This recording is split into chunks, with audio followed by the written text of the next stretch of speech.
দেখেন আজকের যে টপিকটা আমাদের ডিজাইন ইন্ডাস্ট্রিতে, মানে আমরা যদি ডিজাইন করতে যাই এই জিনিসটা আসলে সব জায়গাতেই লাগে। যেমন কথার কথা, আমরা যদি কোনো টি শার্ট ডিজাইন বলেন বা হুডি ডিজাইন বলেন বা বুক cover design, social media post design, banner design, যা কিছু আমরা ডিজাইন করি না কেন অবশ্যই এখানে লেখা লিখতে হয় না? তাহলে কোন ডিজাইনে কোন ধরনের লেখা নিব, কোন ডিজাইনে কী টাইপের লেখা নিব, লেখার কালারটা কীরকম হবে, ফন্টের সাইজগুলো অ্যাকচুয়ালি কীরকম হবে, এই ব্যাপারগুলো বোঝার দরকার আছে কি না? কারণ আমি শুধু শেপ নিয়ে গেলাম, কালার নিয়ে গেলাম আর লেখা যদি কোনো রকম দিয়ে দিই তাহলে কি ওই ডিজাইনটা দেখতে ভালো লাগবে? ভালো লাগবে না। তাহলে লেখাকে কিভাবে সুন্দর করা যায়, লেখাকে কীভাবে ম্যানেজ করা যায়, লেখাগুলো নিয়ে লেখার ভিতরে আসলে কত ধরনের প্রকারভেদ থাকে, এই ব্যাপারগুলো আমরা আজকে আলোচনা করব। এবং এই জিনিসটাকে আমরা ইন্ডাস্ট্রির ভাষায় বলতেছি হচ্ছে টাইপোগ্রাফি। কি বলতেছি? এই টাইপোগ্রাফিটা জাস্ট নট অনলি যে গ্রাফিক ডিজাইনের লাগে ব্যাপারটা এরকম না। ইন ফিউচারে হয়তো আপনাদের মনে হইতে পারে যে ঠিক আছে আমি তো গ্রাফিক ডিজাইন শিখছি, আমার মনে হচ্ছে আমার স্কিলটা আরও বাড়ানো দরকার, আমি তাহলে ভিডিও এডিটিং শিখি। আমার মনে হচ্ছে আমার স্কিলটা আর একটু বাড়ানো দরকার, তাহলে আমি ইউআই ইউএক্স শিখি। আমার মনে হচ্ছে আমার স্কিল আরও বাড়ানো দরকার, আমি মোশন গ্রাফিক্স শিখি। তাহলে এই যে আপনি স্কেল আপ করতে যাচ্ছেন, আপনি আপনার নিজের স্কিলকে আর একটু বাড়াইতে যাচ্ছেন, যে সেক্টরে আপনি যান না কেন, ভিডিও এডিটিংয়ে যান, মোশন গ্রাফিক্সে যান, 3D অ্যানিমেশনে যান, যে কোনো জায়গায় গেলে আমাদের এই টাইপোগ্রাফি জিনিসটা লাগবেই, মাস্ট বি লাগবে। ইভেন ধরেন যে আমরা বিভিন্ন প্যাকেট দেখি না, বিস্কিটের প্যাকেট, চিপসের প্যাকেট, তারপর হচ্ছে বিভিন্ন তেলের প্যাকেট, তাই না, মশলার প্যাকেট, ওই প্যাকেটগুলোতেও দেখবেন যে খুব সুন্দর কিছু টাইপোগ্রাফি থাকে, লেখাগুলো সুন্দর করে স্টাইল করা থাকে।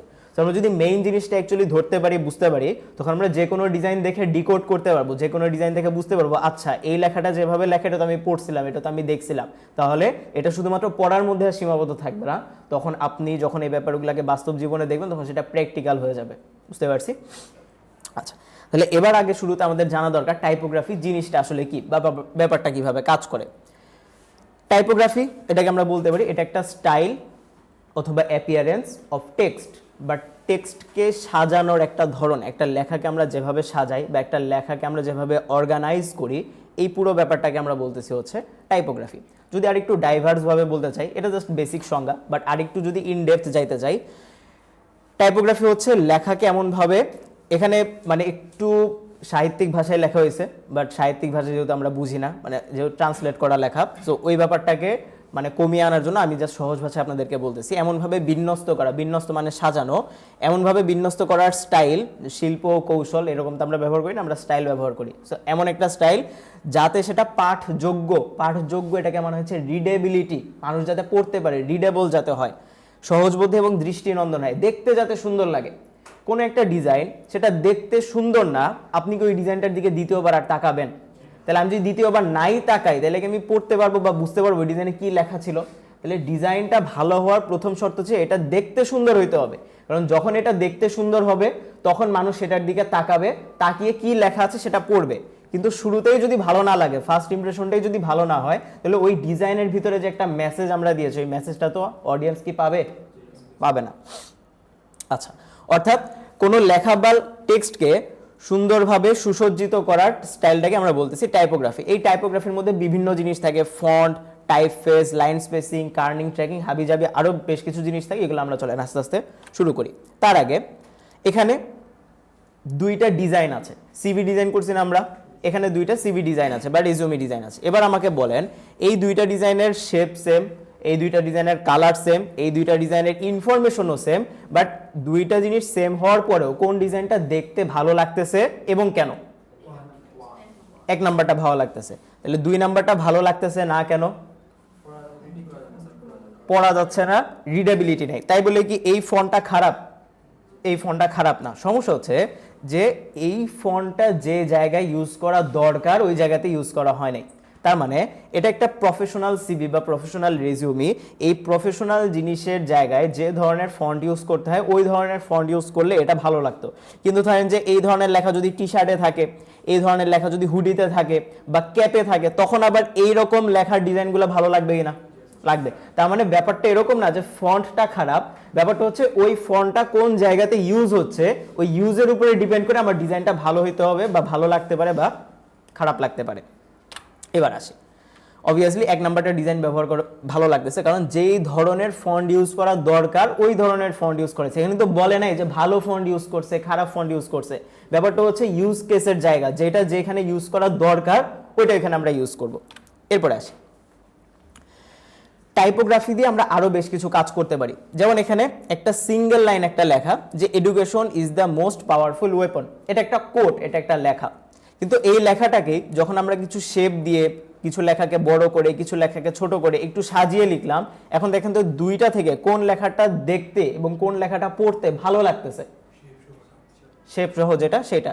সিমিলার ভাবে নিচেও সেম, একটা লাইনে সিঙ্গেল একটা লাইন লেখা, কিন্তু এই লাইনটাকেই যখন একটু ডিজাইন করে একটু কালারফুল করে একটু স্টাইল করে সাজানো হইলো, এখন কোনটা দেখতে ভালো লাগতেছে, ডান পাশেরটা বা যেটা স্টাইল করে লেখা হয়েছে সেটা ভালো লাগতেছে। এখন এখানে একটা শর্ত আছে, শর্ত হচ্ছে আমরা ডিজাইনকে কালার করতে পারবো, আমরা ডিজাইনকে স্টাইল করতে পারবো, কিন্তু যে শুরুতে বলে রাখছিলাম শর্ত একটাই, দেখতে ভালো লাগতে হবে আর পড়তে পারতে হবে, রিডেবিলিটি থাকতে হবে। কিন্তু এটা যদি দেখতেই যদি ভালো না লাগতো, এমন একটা কালার ইউজ করে যে কালারটা চোখে বাড়ি লাগতেছে, তাহলে কি আমরা এটা পড়তে পারতাম? পড়তে পারতাম না। সো আমরা ডিজাইনের টাইপোগ্রাফি সাজাইতে পারবো, সাইজ বড় করতে পারবো, কালার চেঞ্জ করতে পারবো, সবকিছুই ওকে। দুইটা জিনিস মাথায় রাখতে হবে, ডিজাইনটা যাতে দেখতে ভালো হয় এবং দেখতে ভালো হওয়ার সাথে সাথে সেটা যাতে রিডেবিলিটিটা বজায় থাকে, পড়া যায়। টাইপোগ্রাফি আমরা অ্যাকচুয়ালি কেন ইউজ করি? বেশ কিছু কারণে টাইপোগ্রাফি ইউজ করি। একে তো এটা ডিজাইন দেখতে সুন্দর লাগবে এই জন্য, ডিজাইনকে দেখতে ভালো লাগবে এই জন্য। আরেকটা হচ্ছে ডিজাইনটা যাতে মেমোরেবল থাকে, ডিজাইনটা যাতে মানুষ যাতে অনেক দিন পর্যন্ত মনে রাখে। কথার কথা, এই দুইটা লাইনের কথাই চিন্তা করেন। আমি যদি আপনাদেরকে বলতাম যে দেখেন এখানে দুইটা লাইন আছে, এই দুইটা লাইন খুব ইম্পর্টেন্ট জিনিস, education is the most powerful weapon, design is journey of Discovery, এরকম খুব সুন্দর সুন্দর কিছু লাইন আছে। আপনারা হয়তো 1 মিনিট 2 মিনিট 5 মিনিট মনে রাখবেন, এরপর হয়তো আমরা ভুলে যাব, এটা হিউম্যান নেচার, ভুলে যাওয়া, ঠিক কিনা? বাট যখন আমি এরকম একটু ডিজাইন দেখালাম, একটু শেপ দিয়ে একটু মডিফাই করে বা একটু কালার অ্যাপ্লাই করে কোনো লেখাকে বড় কোনো লেখাকে ছোট একটু স্টাইল করে যখন লেখাগুলোকে প্রেজেন্ট করলাম, এখন কিন্তু এই কথাটা আমরা আর ভুলবো না। এই কথা কিন্তু এখন আমাদের অ্যাটলিস্ট 1 দিন 2 দিন বা 3 দিন পর্যন্ত মনে থাকবে। হয়তো কি কথা ছিল সেটা হয়তো মনে থাকবে না, বাট অ্যাটলিস্ট এটা বলতে পারবেন স্যার বন্দুকের ভিতরে কিছু একটা লেখা ছিল, এটা মনে আছে, ঠিক কিনা? সো এই যে টাইপোগ্রাফির ইম্প্যাক্টটা দেখেন, টাইপোগ্রাফির ইম্প্যাক্ট আমরা হয়তো মনে করি যে এটা জাস্ট নর্মাল একটা লেখা, বাট এটার ইম্প্যাক্টটা শুধু লেখার মধ্যে সীমাবদ্ধ নয়, এটার ইম্প্যাক্টটা কিন্তু মানুষের মনে অনেক দিন পর্যন্ত যাতে মেমোরেবল থাকে, মানুষের ব্রেনে যাতে মেমোরেবল থাকে, ওই ব্যাপারটা এনশিওর করা। কেন আসলে আমাদেরকে মেমোরেবল করতে হবে? একটা জিনিস ধরেন, আপনারা যখন আজকে ক্লাসে আসছেন, ক্লাসে আসার সময় বাসা থেকে বা অফিস থেকে যেখান থেকে বের হয়েছেন আপনি, ক্লাসে আসার সময় অনেক ধরনের ব্যানার, বিলবোর্ড, পোস্টার দেখছেন না? দেখছি। এমন একটা জিনিস, এমন একটা ডিজাইনের কথা বলেন যে স্যার আমি বাসা থেকে আসার সময়, এই ক্লাসে আসার সময় এই ডিজাইনটা দেখছি, এটা আমার এখনো মনে আছে। আপনি কিন্তু অনেকগুলো ডিজাইন দেখছেন এবং প্রত্যেকেই আমরা ডিজাইন দেখছি। আমাকে জাস্ট একটা বলেন যে স্যার এই ডিজাইনটা আমার মনে আছে। দেখেন, মনে রাখতে পারতেছি, অথচ আপনারা কিন্তু ডিজাইন দেখছেন নাকি দেখেন নাই?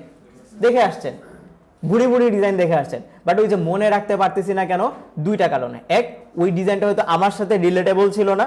2, ডিজাইনগুলো হয়তো আমার কাছে দেখতে ভালো লাগে নাই, অথবা ডিজাইনগুলো ভালো লাগে সেগুলো আমি মন দিয়ে পড়ি না, ওই যে মেমোরেবল ছিল না। মেমোরেবল না দেখে এখন আমরা এতগুলা ডিজাইন দেখা সত্ত্বেও মনে করতে পারতেছি না। সো এই জায়গা থেকে অ্যাজ এ অডিয়েন্স হিসাবে আমি এটা দেখাইতে চাইলাম, দেখেন অডিয়েন্স কিন্তু অনেক ডিজাইন দেখবে, বাট অনেক ডিজাইনের মধ্য দিয়ে আমার ডিজাইনটা যাতে সে মনে রাখতে পারে, আমার ডিজাইনটা যাতে সে মাথায় রাখতে পারে, এই জন্য আমাদের টাইপোগ্রাফিতে ফোকাস দেওয়াটা ইম্পর্টেন্ট। বুঝতে পেরেছি? এরপরে আরো আসি,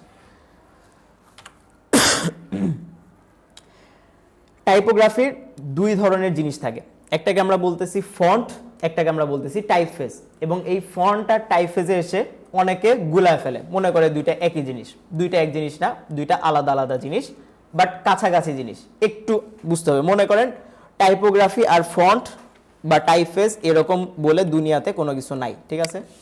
চলে আমরা একটু অন্য জায়গাতে আসি। মনে করেন আমি এখন কি বোঝাতে চাচ্ছি, ফন্ট আর টাইপফেস, ঠিক আছে? এতটুকু, এই দুইটা নাম জাস্ট মনে রাখেন, বাকিটা একটা উদাহরণ দিই আমরা। আমাদের চারপাশে বিভিন্ন যে বড় বড় বংশ থাকে না, মজুমদার বংশ, চৌধুরী বংশ, এরকম বংশ থাকে না? আচ্ছা, এখন মনে করেন কোনো একজনের নাম হইল কামাল আহমেদ মজুমদার, ঠিক আছে? বেশ বড় ব্যবসায়ী, মানুষজন তাকে এক নামে চেনে। এই কামাল মজুমদারের 5 পোলা, 5টা ছেলে তার। মনে করেন প্রথম ছেলের নাম আশরাফ মজুমদার, তারপরেরটার নাম হইল প্রিয়ম মজুমদার, তারপরেরটার নাম হইল আলী মজুমদার, হ্যাঁ, ফুয়াদ মজুমদার, এরকম 5টা ছেলের 5টা নাম। তাহলে প্রথম ছেলের নাম কি বলছিলাম? বড় পোলার নাম কি? আশরাফ মজুমদার। এখন আশরাফ মজুমদার যখন রাস্তা দিয়ে হেঁটে যাবে, মানুষ তাকে দুইভাবে পরিচয় করায় দিতে পারে। এক, এই ছেলেটা হচ্ছে মজুমদার বংশের বড় ছেলে, এইভাবে পরিচয় করায় দিবে। অথবা বলতে পারে এ হচ্ছে আশরাফ মজুমদার, এইভাবে পরিচয় করায় দিতে পারে। এই দুইটা ওয়ে ছাড়া আর অন্য কোনো ওয়ে আছে পরিচয় করায় দেওয়ার? অনেক হয়তো বলবেন যে স্যার ছোট ছেলের নাম কি বলছিলাম, দ্বিতীয় পোলার নাম প্রিয় মজুমদার। এখন বলেন তো, ছোট ভাইয়ের নাম দিয়ে কেউ বড় ভাইকে পরিচয় করায় দেয়? দেয় না। তাহলে এটা ওয়ে হইলেও এটা প্রপার ওয়ে না। তাহলে দুইটা ওয়ে হইতে পারে, এক মজুমদার বংশের বড় পোলা যাইতেছে বা মজুমদারের বড় পোলা যাইতেছে, অথবা আশরাফ মজুমদার যাইতেছে। এখন কেউ কিন্তু বলবে না যে আশরাফ যাইতেছে, কেন? কারণ আশরাফ তো অনেক আশরাফ আছে। কোন আশরাফ? আশরাফ তালুকদার, আশরাফ মজুমদার, আশরাফ চৌধুরী, কোন আশরাফ যাচ্ছে? সো আশরাফ মজুমদার যাচ্ছে। এই যে আমরা বংশ বলতেছি না, বংশ, এই বংশকে আমরা বলি হলো টাইপ ফেজ। বংশকে আমরা কি বলি? Type phase. আর এই বংশের আন্ডারে যে বংশধররা থাকে এদেরকে আমরা বলি হলো ফন্ট। এদেরকে আমরা কি বলি? চলেন আরো কিছু উদাহরণ দিই। এখানে কোন বংশের কে আছেন? নাই এখানে কেউ? আচ্ছা, মনে করেন, চলেন খুব সুন্দর উদাহরণ, মনে থাকবে এখন থেকে, সারা জীবনে আর ভুলবো না। শেখ হাসিনা, শেখ রেহানা, শেখ কামাল, শেখ জামাল, শেখ জরিনা, শেখ কারিনা, বংশ কি? শেখ বংশ। এই বংশ হইল টাইপ ফেস। এই বংশের আন্ডারে যতগুলা মানুষ আছে, জামাল, কামাল, রহিনা, জরিনা, কারিনা, সবাই হইল ফন্ট। বুঝতে পারছি? এই ফন্ট গুলা মিলে আমরা বলি একটা ফন্ট ফ্যামিলি। আর যখন একটা ফ্যামিলি হয় এটাকে আমরা বংশ বলি না? বংশকে আবার কি বলা হয়? টাইপ ফেস বলা হয়। এতটুকু তো বুঝতে পারছি। এই জিনিস কার কার মাথার উপর দিয়ে গেছে? যায় নাই? আপনার মাথায় যায় উপর দিয়ে গেছে? আবার বলতাম, আপনার আপনার বংশ বা আপনার কোনো ফ্রেন্ডের পরিচিত বংশ আছে? তালুকদার বংশ। নাম কি আপনার ওই ফ্রেন্ডের? আপনার তালুকদার। আপনার নাম কি? তাওসিফ আহমেদ তালুকদার। আপনার ছোট ভাই আছে? আপনি একাই? মনে করেন আপনার একজন ছোট ভাই আছে, ধরে নিলাম, ঠিক আছে? আপনার ছোট ভাইয়ের নাম হলো তাসিন মজুমদার, সরি তালুকদার, ঠিক আছে? তাসিন তালুকদার। এখন ধরেন আপনি যখন কোনো জায়গায় যাবেন, আমরা বেড়াইতে যাই না, বাসায় বেড়াইতে যাই, যখন বেড়াইতে যাই তখন আপনাকে পরিচয় করায় দেওয়া হয় যে তালুকদার বংশের বড় ছেলে আসছে, এভাবে পরিচয় করায় দিতে পারে। অথবা বলতে পারে, কি নাম বলেন আপনার?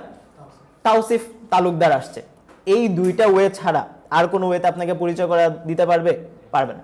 তো এই যে আপনাকে বলতেছে যে তাওসিফ তালুকদার আসছে বা তালুকদার বংশের বড় ছেলে আসছে, যখন বংশ দিয়ে পরিচয় করা দেওয়া হয় বা বংশটা উল্লেখ করা হয়, এই ব্যাপারটাকে আমরা বলতেছি টাইপ ফেস। মানে বংশটা হলো টাইপ ফেস। এখন একটা বংশের আন্ডারে অনেকগুলা বংশধর থাকতে পারে কিনা?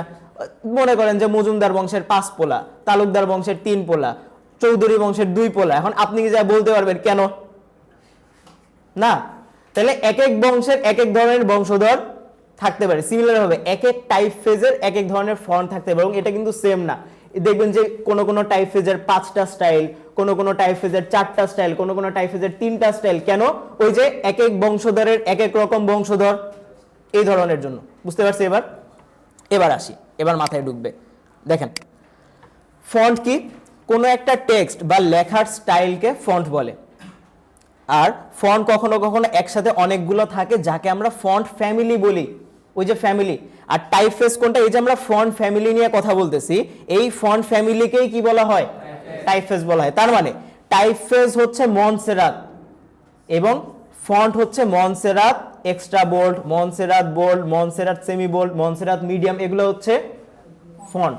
চলেন আরেকটু ক্লিয়ার করে ফেলি, ইলাস্ট্রেটরে আসি। যেহেতু বুঝছে তাহলে প্রথম অ্যান্সারটা প্রিয়মই করবে, ঠিক আছে?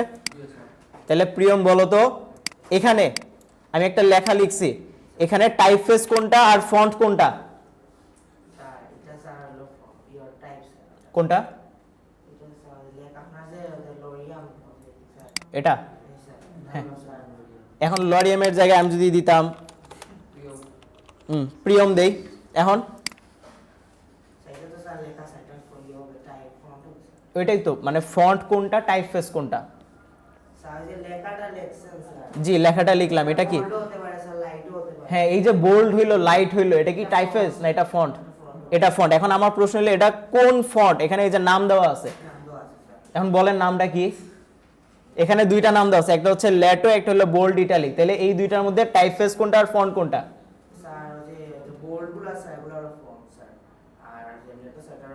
এটা হলো টাইপফেস। কাছাকাছি গেছেন, একটা জায়গায় ভুল করছেন। বোল্ড এটা ফন্ট, এটা ঠিক আছে। ওই যে আমি যদি বলি আশরাফ আসছে, কোন আশরাফ? আশরাফ চৌধুরী না আশরাফ মজুমদার না আশরাফ তালুকদার? বংশ সহ বলতে হবে না? তাহলে আমাদের বলতে হবে শুধু বোল্ড না, ল্যাটো বোল্ড। বুঝতে পারছি? তাহলে ল্যাটো বোল্ড এটা হবে ফন্ট, আর ল্যাটো শুধুমাত্র এটা হবে টাইপফেস। আচ্ছা, তাহলে এই টাইপফেসের আন্ডারে অনেকগুলো স্টাইল হইতে পারে কিনা? পারে। চলেন আরেকটাতে যাই। মনে করেন এই ফন্ট। এবার আসি, এটা কারে ধরবো? এটা ধরবো তাওসিফকে। তাওসিফ বলেন এখানে টাইপফেস কোনটা আর ফন্ট কোনটা? রোমান। আর ফন্ট কোনটা? রেগুলার না, টাইমস নিউ রোমান রেগুলার, বংশ সহ বলতে হবে। বুঝতে পারছেন? শুধু রেগুলার বললে হবে না। আমি যদি বলি শুধু তাওসিফ, তাহলে কি মানুষ চিনবে? তাওসিফ তালুকদার বললে তখন চিনবে। সো বংশ টেনে আনতে হবে, বংশ সহ বলতে হবে। আচ্ছা, এরপরে আসি, এটা বলবে তাসিন। তাহলে তাসিন বলেন এখানে টাইপফেস কোনটা আর ফন্ট কোনটা? পাইপ না, পপিন্স। টাইপফেস আর ফন্ট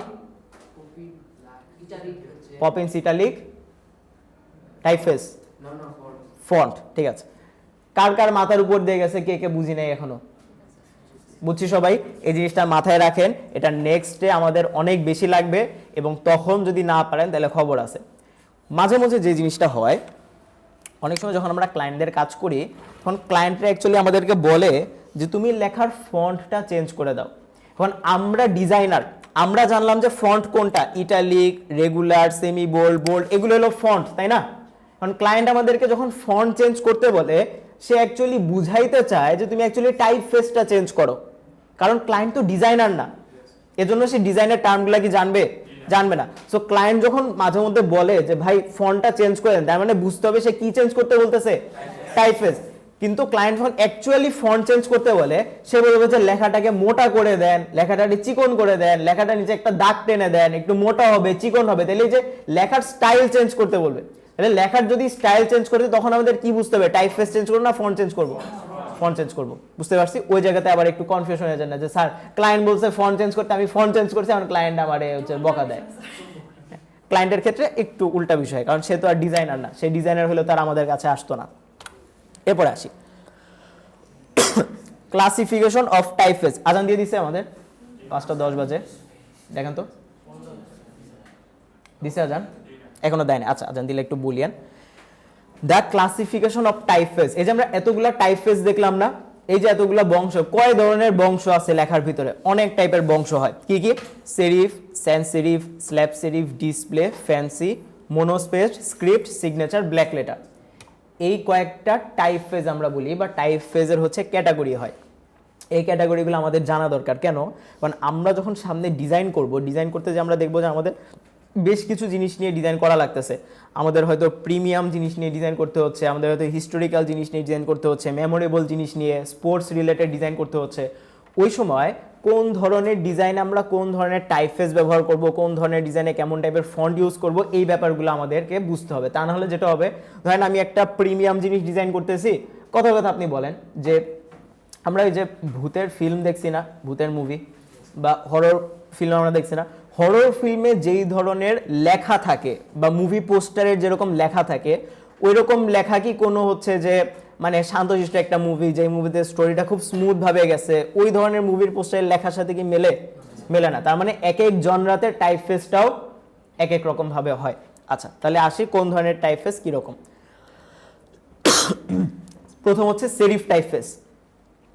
যে টাইপফেসগুলোতে প্রতিটা অক্ষরের সাথে ছোট স্ট্রোক থাকে তাকে সেরিফ টাইপফেস বলে। যদি এখানে ছোট্ট একটা মিস্টেক আছে সংজ্ঞাতে, এখানে সংজ্ঞাটা অ্যাকচুয়ালি হবে যে টাইপফেসগুলোতে প্রতিটা অক্ষরের মেইন পার্টের সাথে ছোট স্ট্রোক বা মাত্রা থাকে তাকে বলা হয় সেরিফ টাইপফেস। ব্যাপারটা আসলে কি? ব্যাপারটা হইল, ধরেন আমি এই যে এখান থেকে এটাকে কেটে দিই, আবার একটা লেখা নেই, লেটস সে এইটা। দেখেন এটা একটা লেখা, এইটা লেখার মেইন পার্টের সাথে এক্সট্রা একটা মাত্রা আছে, এক্সট্রা স্ট্রোক আছে না? এই যে দেখেন নিচের দিকে এক্সট্রা স্ট্রোক, আরে একটা এক্সট্রা স্ট্রোক, এম এর নিচে, আই এর নিচে, পি এর নিচে এক্সট্রা স্ট্রোক আছে না? এই স্ট্রোকগুলোকে আমরা বলতেছি হচ্ছে সেরিফ। তার মানে যে লেখাগুলোতে এই ধরনের এক্সট্রা স্ট্রোক থাকবে সেটা কি টাইপের টাইপফেস? Serif typeface. ঠিক আছে, সেরিফ টাইপফেস। ওকে, এখন এই সেরিফ টাইপফেসগুলো কোথায় ইউজ করা হয়? সেরিফ টাইপফেসগুলো সাধারণত পুরনো বা ট্রেডিশনাল কোনো ডিজাইন বা হচ্ছে news paper, T shirt, branding, headline, এই জায়গাগুলোতে আমরা সেরিফ ফন্টগুলো ইউজ করি বা টাইপফেসগুলো ইউজ করি। সেই সাথে লাক্সারি, প্রিমিয়াম এই ব্যাপারগুলো বোঝানোর জন্যও আমরা সেরিফ টাইপফেস ব্যবহার করি। যেমন আমরা আসতে পারি হচ্ছে রোলেক্স, চিনি আমরা, রাইট?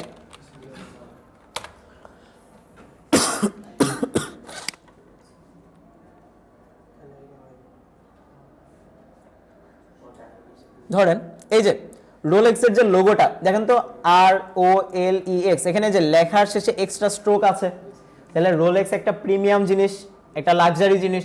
সো প্রিমিয়াম বা লাক্সারি জিনিসে সেরিফ টাইপফেস আমরা ইউজ করতে পারি। এখন সেরিফ টাইপফেসগুলোর কিছু নাম, যেমন এই যে একটু আগে বললাম টাইমস নিউ রোমান, তাহলে টাইমস নিউ রোমান এটা কোন টাইপফেসের অন্তর্ভুক্ত? এরকম এই সেরিফ টাইপফেসের আন্ডারে আরো কিছু টাইপফেস আছে, আরো কিছু ফন্ট আছে যেগুলো আমরা ব্যবহার করতে পারি আমাদের ডিজাইনের জন্য। তার মানে ডিজাইনের জন্য আপনাদের সামনে একটা প্রবলেম হবে যে স্যার ডিজাইন করার জন্য কোন ধরনের ফন্ট আমরা ব্যবহার করব বা কি টাইপের ফন্ট আমরা ইউজ করব। এখানে বেশ কিছু ফন্টের নাম বলে দেওয়া আছে, এই ফন্টগুলোই আমরা ব্যবহার করতে পারি আমাদের ডিজাইনে। তার মানে যদি আমাদের কোনো সেরিফ টাইপফেস ইউজ করতে হয় এখান থেকে আমরা যে কোনো একটা নিয়ে ইউজ করতে পারি। এরপরে সামনে আমরা আরো ক্যাটাগরি দেখব, প্রত্যেকটা ক্যাটাগরির সংজ্ঞা দেওয়া থাকবে এবং ওই ক্যাটাগরির অনুযায়ী কি কি ফন্ট আছে, টাইপফেস আছে, ওই টাইপফেসের নাম দেওয়া থাকবে। ওই নামগুলো আমরা ডাউনলোড করে আমাদের পিসিতে রেখে দিলে পরবর্তীতে আমরা ওই ফন্টগুলো ইউজ করতে পারবো। বুঝতে পারছি? এরপরে আসি sans serif টাইপফেস।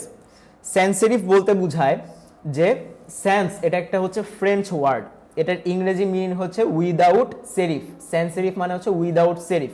তাহলে সেরিফ কাকে বলছিলাম? এক্সট্রা স্ট্রোক থাকলে সেটা হইলো কি সেরিফ। তাহলে উইদাউট সেরিফ কি হবে বলেন তো? এক্সট্রা স্ট্রোক যদি না থাকে ওইটাই sans serif। তাহলে এখানে এটাই বলা হয়েছে যে প্রতিটা অক্ষরের শেষে কোনো স্ট্রোক থাকে না। এই টাইপফেসগুলো অনেক ক্লিন হয়, মডার্ন হয় এবং হচ্ছে সহজেই পড়া যায়, রিডেবল হয়। এই জন্য যেহেতু এটা সহজেই পড়া যায়, রিডেবল হয়, এই টাইপফেসগুলো আমরা ইউজ করি সাধারণত বিভিন্ন ওয়েবসাইটে, বিভিন্ন ম্যাগাজিনে ইউজ করতে পারি, মোবাইলে, তারপর হচ্ছে কম্পিউটার স্ক্রিন, যে কোনো জায়গায় আমরা ইউজ করতে পারি। কীরকম? যেমন আমি একটু ফেসবুকে আসি, ধরেন এই যে এখানে লেখা টাইমস জিবি 2539, বলেন তো এই লেখাটা কি সেরিফ না sans serif? sans serif। এই যে এখানে লেখা ডিসকাশন, ফিচার, মেম্বার, এই যে লেখাগুলো লেখা এগুলো কোন টাইপফেসে লেখা? sans serif-এ লেখা। কেন? কারণ এখানে মানুষ আসবে ওয়েবসাইটে, এটা মানুষ দেখবে, যদি এখানে খুব বেশি ক্লাটার থাকে, অনেক বেশি যদি এলিমেন্ট থাকে তখন কি সেটা ক্লিন লাগবে? ক্লিন লাগবে না। বা রিডেবিলিটি থাকবে? এই জন্য ডিজাইনগুলো যাতে ক্লিন থাকে, ডিজাইনটা যাতে রিডেবিলিটি হয়, এই জন্য আমরা এই ধরনের ডিজাইনে কি টাইপের টাইপফেস ইউজ করতে পারি? sans serif ইউজ করতে পারি। আচ্ছা, স্ল্যাব সেরিফ। স্ল্যাব সেরিফকে আমি বলি সেরিফের ছোট ভাই, যাতে করে সহজে মনে থাকে। কেন? স্ল্যাব সেরিফ টাইপফেসগুলোতে প্রতিটি অক্ষরের শেষে সেরিফের মতোই স্ট্রোক বা মাত্রা থাকে, তবে এই মাত্রাগুলো স্ট্রেট বা সোজা। সেরিফের ক্ষেত্রে মাত্রাগুলো সোজা হয় না, একটু বাঁকা হয়। আর স্ল্যাব সেরিফে মাত্রা থাকে কিন্তু সেটা কি হয়? সোজা হয়। এজন্য এটাকে বলা হয় স্ল্যাব সেরিফ। এই স্ল্যাব সেরিফগুলো কোথায় ইউজ করা হয়? বিভিন্ন হেডলাইনের জন্য ইউজ আমরা করতে পারি। বড় বড় যে স্পোর্টস হেডলাইনগুলো আছে না, স্পোর্টস পোস্টার, ওই স্পোর্টস পোস্টারের হেডলাইনগুলোতে বা বিভিন্ন উইশিং পোস্টার, ওই জায়গাগুলোতে আমরা ইউজ করতে পারি। এরপরে আসি ডিসপ্লে টাইপফেস। ডিসপ্লে টাইপফেস বলতে বোঝায় যে সাধারণত বড় কোনো সাইজে বা যেমন বড় বিলবোর্ড, বড় ফেস্টুন, বড় পোস্টার, ওই রকম বড় বড় জায়গাগুলোতে যদি হেডলাইনটাকে ফুটিয়ে তুলতে হয় সেই জায়গাগুলোতে আমরা ইউজ করি ডিসপ্লে টাইপফেস। যেমন কোনো ডিজাইনের টাইটেল বা হেডলাইনে এই ধরনের টাইপফেসগুলো ব্যবহার করা যায়, যেমন বিলবোর্ড, সাইনেজ ইত্যাদিতে ডিসপ্লে টাইপফেস ব্যবহার করা হয়। যেমন আপনারা, আই হোপ আপনারা চেনেন, চিনি না? চলেন ওদের ওয়েবসাইটে একটু যাই। তাহলে দেখেন এটা কিন্তু ফিক্স না। দেখেন পোর্শে এটা একটা লাক্সারি জিনিস, ঠিক কিনা? বাট সব লাক্সারি জিনিসেই যে আমার সেরিফ টাইপফেস থাকবে নট নেসেসারি। দেখেন তো এটা কি সেরিফ? এটা কি sans serif? না, এটা তাহলে কোন ক্যাটাগরিতে পড়তেছে? ডিসপ্লে ক্যাটাগরিতে পড়তেছে, স্ল্যাব সেরিফ না। কেন স্ল্যাব সেরিফ না? কারণ লেখার শেষে কি স্ট্রোক আছে? তাহলে কি এটা স্ল্যাব সেরিফ? লেখাগুলো দেখতে একটু লম্বা টাইপের লাগতেছে, তাহলে এই লেখাগুলোকে আমরা বলতে পারি ডিসপ্লে টাইপফেস। তাহলে এটা কি ফিক্সড যে লাক্সারি হইলেই সেরিফ টাইপফেস? এটা কিন্তু ফিক্সড না, বাট বেশিরভাগ ডিজাইন যখন আমরা ডিকোড করি, অ্যানালাইসিস করি, তখন এই ব্যাপারটা আমরা দেখতে পারি, বাট এটাকে ফিক্স করে ধরে নেওয়া যাবে না, ঠিক আছে? এক এক জায়গাতে এক এক রকম। আরেকটু নিচের দিকে আসি আমি, যেমন এই যেখানে লেখা ডিসকভার বা এই যে মডেলগুলো যে লেখা, এই প্রত্যেকটা মডেলে দেখবেন যে সাধারণত ডিসপ্লে টাইপফেস ব্যবহার করা হচ্ছে, এখানে সেরিফ ধরনের কোনো ফন্ট ইউজ করা হয় নাই। আচ্ছা, সেই সাথে বিলবোর্ড বা হচ্ছে বড় কোনো হেডলাইন আমরা এই টাইপের ফন্টগুলো ইউজ করতে পারি। চলেন আরও জিনিস আছে, বাকি আমরা নামাজের পরে দেখব।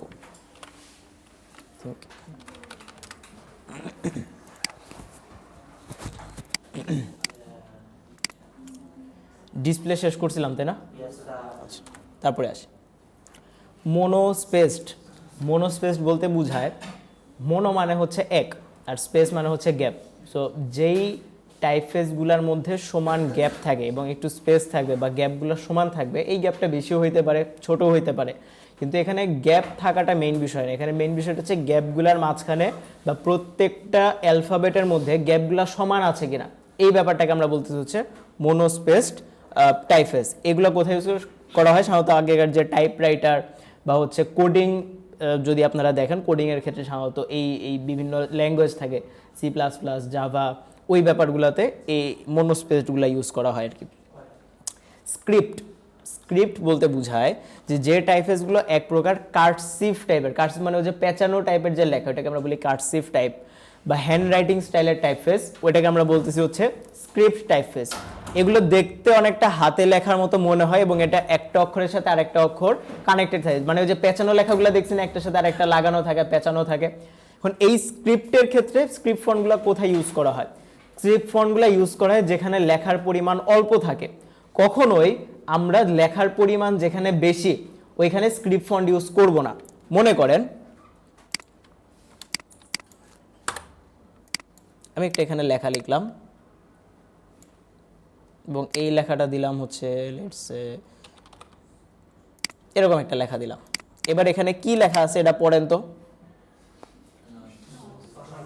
পড়া যাচ্ছে? বা আপনারা যদি পুরো একটা রিডিং পড়তে দেয়, একটু রিডিং পড়েন তো, পড়তে পারবো? তার মানে যেখানে লেখার পরিমাণ বেশি থাকে ওইখানে পড়া যায় না। কিন্তু ধরেন আমি এখান থেকে এতটুকু লেখাকে কপি করলাম, পেস্ট করি, এবার এখানে লেখার পরিমাণ অল্প, এখানে অ্যাটলিস্ট বুঝতে পারতেছি যে কি লেখা আছে, রাইট? তাই আমি এখান থেকে কোনো একটা লেখাকে কপি করে নিয়ে আসি,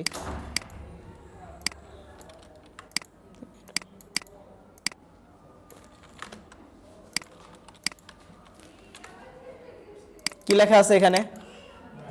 911 টার্বো এস ফুয়েল কনজাম্পশন লেখা আছে, মানে আমরা পড়তে পারতেছি, লেখার পরিমাণ অল্প। কিন্তু যেখানে লেখার পরিমাণ বেশি এবং ওই বেশি লেখাতে যদি আমরা স্ক্রিপ্ট টাইপফেস ইউজ করি তাহলে এটা পড়া যাবে? পড়া যাবে না। আরেকটা ভুল যেটা আপনারা করেন সেটা হচ্ছে, চলে আসেন, মনসেরাত ইউজ করলাম, লেটস সে রেগুলার, যেখানে কোনো বর্ণনামূলক লেখা থাকবে, দেখেন এখানে একটু বর্ণনামূলক লেখা না, এই বর্ণনামূলক লেখা কখনোই সবগুলো বড় হাতের হবে না। সবগুলো বড় হাতের হলে কি পড়া যাচ্ছে? পড়া যাচ্ছে না। সো যেখানে বর্ণনামূলক লেখা হবে ওইখানে কখনোই আমরা সব লেখাকে অল ক্যাপস করে দিব না, এবং বর্ণনামূলক লেখাতে সবগুলো লেখায় আমরা স্ক্রিপ্ট টাইপফেস ইউজ করব না। এই স্ক্রিপ্ট টাইপফেসগুলা আর কোথায় ইউজ করা হয়? সাধারণত এই যে certificate, invitation card, greetings card, branding, T shirt, এই জায়গাগুলোতে ইউজ করা হয় বেশিরভাগ ক্ষেত্রে। স্ক্রিপ্টের সাথে যখন আমরা স্ক্রিপ্ট ফন্টের কথা বলি, স্ক্রিপ্টের কাছাকাছি আরেক ধরনের টাইপফেস থাকে, যেটাকে আমরা বলি হচ্ছে হ্যান্ড রিটেন টাইপফেস বা সিগনেচার টাইপফেসও এটাকে বলা হয়। এখন দুইটা দেখতে একই লাগতেছে যে স্যার স্ক্রিপ্ট টাইপফেসও যেরকম পেঁচানো থাকে, সিগনেচারটাও পেঁচানো থাকে, বাট দুইটার মধ্যে ছোট্ট একটা ডিফারেন্স আছে। ডিফারেন্সটা হচ্ছে সিগনেচার আর স্ক্রিপ্টের মধ্যে স্ক্রিপ্ট ফন্ট যেটা বা স্ক্রিপ্ট টাইপফেস যেটা, সেটা দেখতে একটু মোটা হয়, ঠিক আছে, উইডটা একটু মোটা থাকে।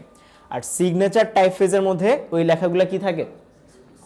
তুলনামূলক একটু চিকন থাকে, এবং এটা হাতে লিখলে যেরকম লেখাটা হয় ওই ধরনের লেখা দেখা যায়, অনেকটা সিগনেচারের মতো দেখতে যেহেতু হয়, এই জন্য এটার নাম হচ্ছে সিগনেচার টাইপফেস। আবার কখনো কখনো এটাকে হ্যান্ড রিটেন টাইপফেসও বলা হয়।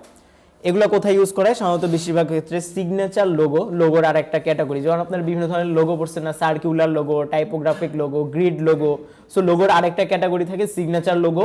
ওই সিগনেচার লোগোতে আমরা এই ধরনের যে টাইপফেসগুলো আছে সেগুলো ব্যবহার করতে পারি। ব্ল্যাক লেটার, ব্ল্যাক লেটার আসলে দেখতে কেমন এটা অ্যাকচুয়ালি আমি বুঝাইতে পারবো না, আমার দেখাইতে হবে।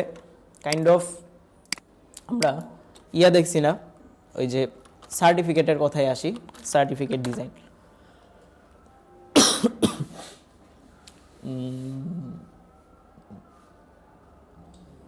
সমস্যা হচ্ছে কাজের সময় তো ডিজাইন পাই না, এই তো পাইছি একটা, এই তো। যেমন এইখানে যে সার্টিফিকেট কথাটা লেখা আছে, এটা কি সেরিফ, স্যান্স সেরিফ, স্ক্রিপ্ট, কিসের মধ্যে ফেলবেন? এটা সিগনেচার না, এটা হচ্ছে ব্ল্যাক লেটার। কি লেটার?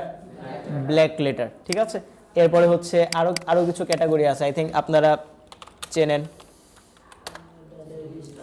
এই যে দেখেন এখানকার যে লোগোটা, এই লোগোটা কি সেরিফ না স্যান্স সেরিফ, ওই ক্যাটাগরিতে আমরা ফেলতে পারবো। এই ধরনের যে মোটা যে লেখাগুলো থাকে, এই টাইপের লেখাগুলোকে আমরা বলতেছি হচ্ছে ব্ল্যাক লেটার টাইপফেস। যদি একটু এখানে সার্চ করে দেখাই, ব্ল্যাক লেটার টাইপফেস, দেখেন এই টাইপের যে লেখাগুলো হয় এগুলোকে বলা হয় ব্ল্যাক লেটার। এই লেখাগুলোর একটা আলাদা নাম আছে, এগুলোকে বলা হয় ওল্ড ইংলিশ ফন্ট। আপনারা যদি আগেকার দিনের মুভি বা আগের দিনের সিরিজগুলো দেখেন, সাধারণত বেশি দূরে না, 1800 শতকের বা 19 শতকের শুরুর দিকে যে মুভিগুলো ছিল, ওইখানে দেখবেন যে বেশিরভাগ ক্ষেত্রে এই ব্ল্যাক লেটার ফন্টগুলো ইউজ করা হতো। এই জন্য এটার আরেকটা নাম, এটাকে আমরা বলি হচ্ছে ওল্ড ইংলিশ নামেও এই ফন্টটাকে পরিচয় করা দেওয়া যায়। এগুলো কোথায় ইউজ করা হয় আসলে এই টাইপফেসগুলো? সাধারণত সার্টিফিকেট, অ্যাওয়ার্ড, তারপর হচ্ছে ব্র্যান্ড লোগো, ট্যাটু চিনি আমরা, ট্যাটুর ক্ষেত্রেও আমরা ব্ল্যাক লেটার যেগুলো আছে এই টাইপফেসগুলো ইউজ করতে পারি। ফ্যান্সি টাইপফেসের ক্যাটাগরি অনেক বড়। যেমন ফ্যান্সি টাইপফেস বলতে কি বোঝায়? যে ফ্যান্সিগুলো একটু ডেকোরেটিভ হয়, ওয়েল ড্রেসড হয়, এবং এটা বিভিন্ন জায়গায় বিভিন্নভাবে ব্যবহার করা হইতে পারে। যেমন আমরা আমাদের জীবনে অনেক ধরনের মুভি সিরিজ দেখছি না? ধরেন একটা সিরিজের যে আমরা যদি আসি, পাইরেটস অফ দি ক্যারিবিয়ান দেখছি, pirates of the Caribbean, okay, pirates of the Caribbean, ওকে।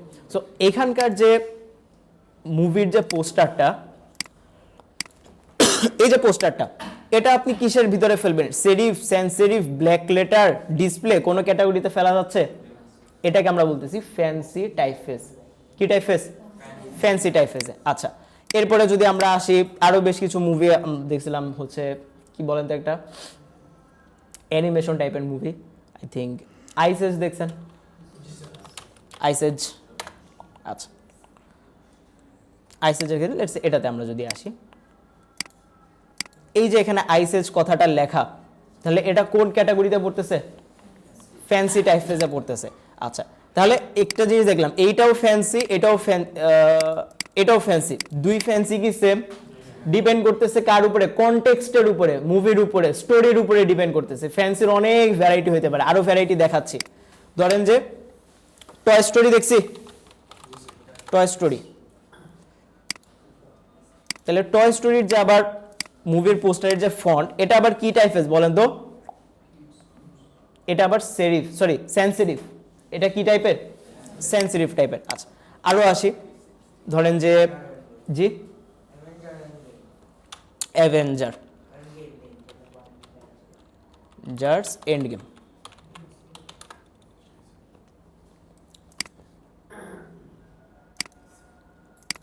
এখানে যে লেখাগুলা, তাহলে এটা আবার কি টাইপের মধ্যে পড়তেছে বলেন তো? এটা কি সেরিফ, সেন্স সেরিফ না ডিসপ্লে? এটা ডিসপ্লে ক্যাটাগরিতে। এবং এই যে নিচে যে লেখা এন্ড গেম, এটা আবার কোন টাইপফেস? এটা আবার সেরিফ টাইপফেস। আচ্ছা, আমরা দেখছি, কেউ ব্রেকিং ব্যাড দেখছেন কি? ওখানে ব্রেকিং ব্যাড দেখে নেই। এরপরে হচ্ছে মানি হেইস্ট, মানি হেইস্ট দেখছি, ওকে।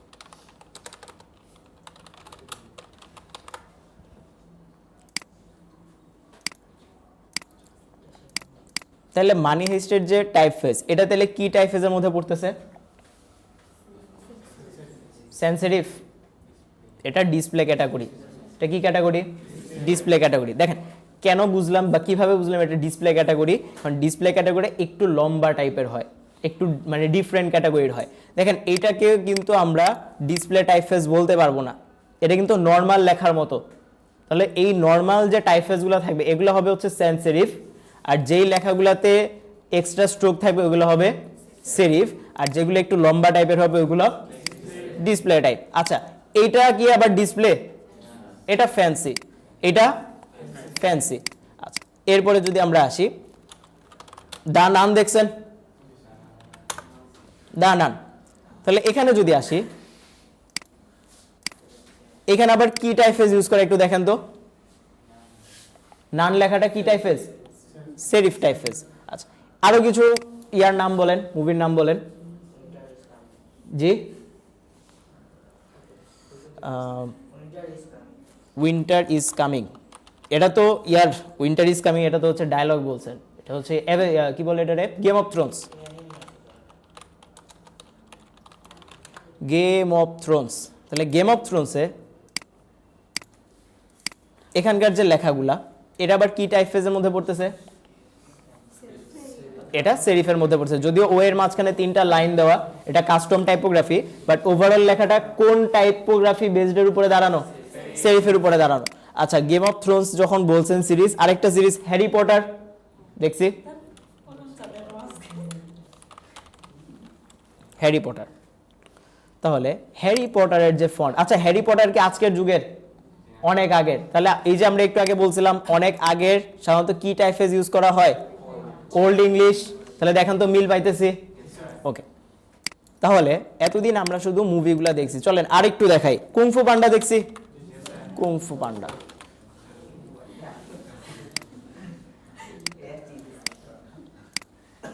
তাহলে এই যে কুংফু পান্ডার যে লেখাটা, এটাকে জুম হয়ে গেছে, কুংফু পান্ডার যে টাইপফেস, তাহলে এটা কি টাইপফেস? এটা হচ্ছে ফ্যান্সি। এবং ওই যে লেখাটা নিচের দিক দিয়ে বাঁকা হয়ে গেছে, ডিসপ্লে, এই লেখাটা কিন্তু নিচের দিক দিয়ে বাঁকা ছিল না, ওই যে দেখেন উপরেরটা লেভেলে আছে, নিচেরটা বাঁকা হয়ে গেছে, আর্ক লোয়ার।